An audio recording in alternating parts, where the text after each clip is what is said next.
raised in a country with the constitution that comes from Sharia, and I was also raised in a family where my father was a sheikh, which is a higher step than an imam, and my mother was a teacher of Quran.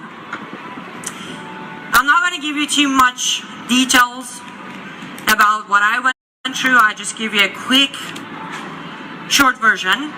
By age 9, under the law of the country, which is Sharia, I was called a full adult woman. By the time I reached my age 14, I was arrested over 12 times and put in prison. And you need to notice, because I was an adult at that age, there was no juvie, so I was put in prison with real adult criminals. I was lashed over 100 times. I was raped, I don't know how many times. And by the time I reached my age 14, my father decided that I was too much of a troublemaker. So he said, it's time for you to be somebody else's problem. So he sold me to a man. They called it marriage, but later on I learned that I became a child bride. The man who purchased me was very confused, I guess, because he looked at me as a punching bag. So if he wasn't beating me, he was raping me. If he wasn't raping me, he was beating me. I tried to get a divorce. That wasn't possible because under Sharia, as a woman, you do not hold the right to get a divorce. So I managed, with the help of my grandmother, to escape. I was smuggled out of the country, went to Turkey, became a refugee, went through legal process, waited my term until I was accepted to America, and I came here back in 2002 and started becoming an American. And I can tell you officially, as of 2010, I am a very proud American citizen. Thank you. Now, when I did come to America, I was given one promise, and that was freedom.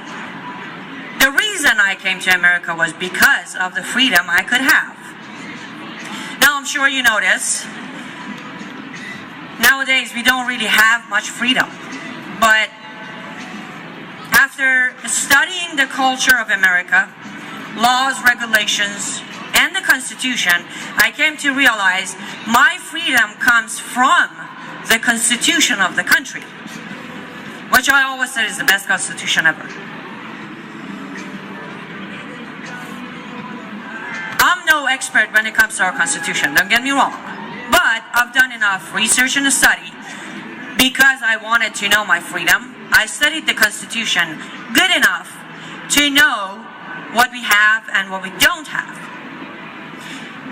Today, as I stand here, we don't really have our freedom because we are not actually practicing our rights.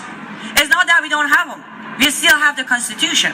Problem is we're not actually practicing it.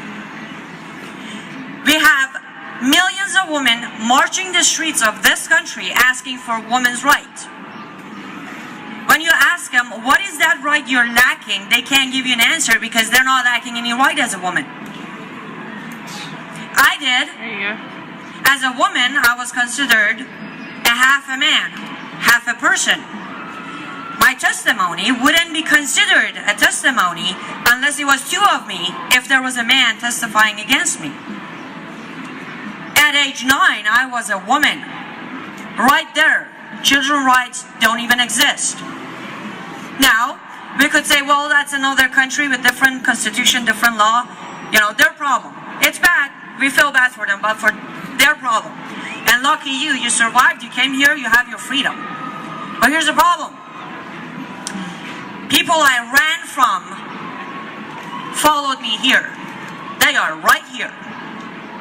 Now, why do I have a problem with that? Because they're not here to become me. They're not here to be proud American citizen. They are here to destroy our country, get rid of our Constitution, and take away our freedom. And let me tell you why. This isn't because I had a couple of bad experiences with my daddy. No. Here's why. What is our very first amendment? Freedom of religion is the first clause of our First Amendment. Under Islam, if you're not born a Muslim, or if you were born a Muslim and you left Islam, your punishment is death. Right there, freedom of religion don't exist. However, we are letting them practice their so-called religion, where to their eyes, we don't have the right to not be a Muslim.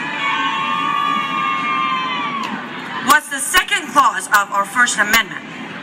Freedom of speech and the press. Under Sharia, if you say anything that is a disrespect to Allah, Muhammad, supreme leader of the country, punishable by death. Here's your freedom of speech. If you want to release an article, you have to go and get actual authorization to publish what you wrote. If it goes against anything of Sharia, you're not going to publish it. If you decide to break the rule and publish it, you can get up to 7 years in prison for doing so. Our First Amendment, we can do what we're doing here, right? Peaceful. Under Sharia, you do not have the right to gather more than 5 people, only men. You cannot gather in one place talking about anything unless it's related to Sharia and approval of Sharia. Again, on the First Amendment, I have the right to petition the government, right? Under Sharia, you do not have the right to question Allah, Muhammad, or Sharia. If you do so, punishment is death. Right there, with one amendment, can anybody here tell me that we can coexist with Sharia? No. And don't take my word for it. Look it up. Read the Quran. Read the Hadith. Read the Sunnah. Look at the Constitution of Islamic countries. All of this is right there. So people are trying to punish her and kill her. In this country, based on our Constitution, if you commit a crime, you have the right to a lawyer. Under Sharia, your lawyer can go to prison with you for defending you. Because if a lawyer is defending you, then he is agreeing with you. In this country, you have the right to speedy trial and a jury. Under Sharia, there is no jury, there is no trial. There is an imam who's going to sit there and judge you. And that imam will judge you based on Sharia again. If your punishment is already mentioned in Quran, okay. If not, if Muhammad faced such a situation, then good. If not, the imam will put 2 and 2 together, compare notes of Quran and Muhammad's life, and will come up with a decision of what's your punishment.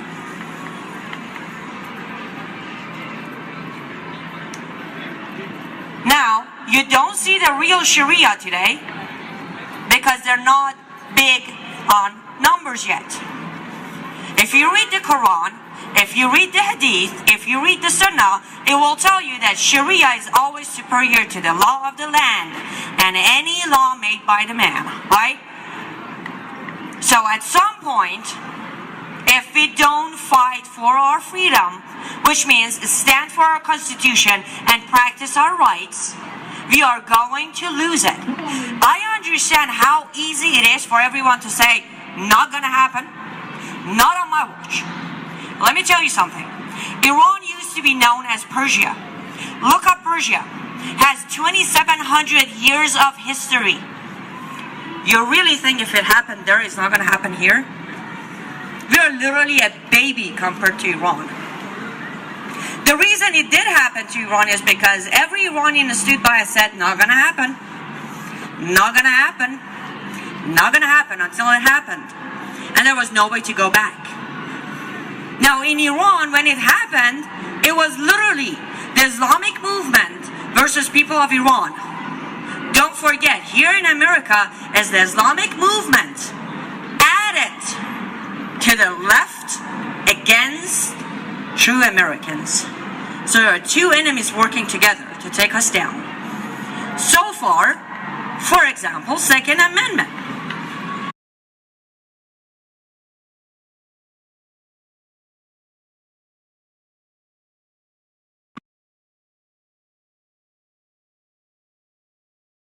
Do we really have our Second Amendment at the moment? There on the Constitution does it say that I need a permit to have a gun. But guess what? We all bow to it. We go, get the permit, and then get the gun. If that is not, let's say, California, because that doesn't even apply there.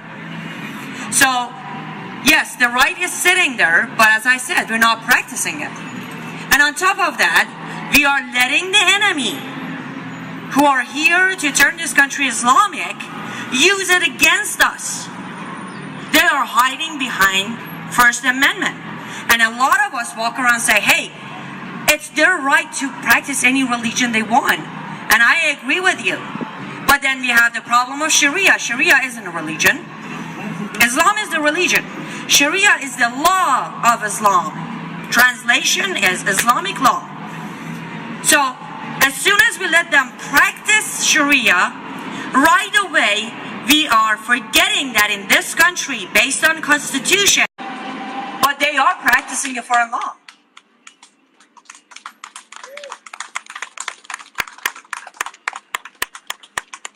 Thank you.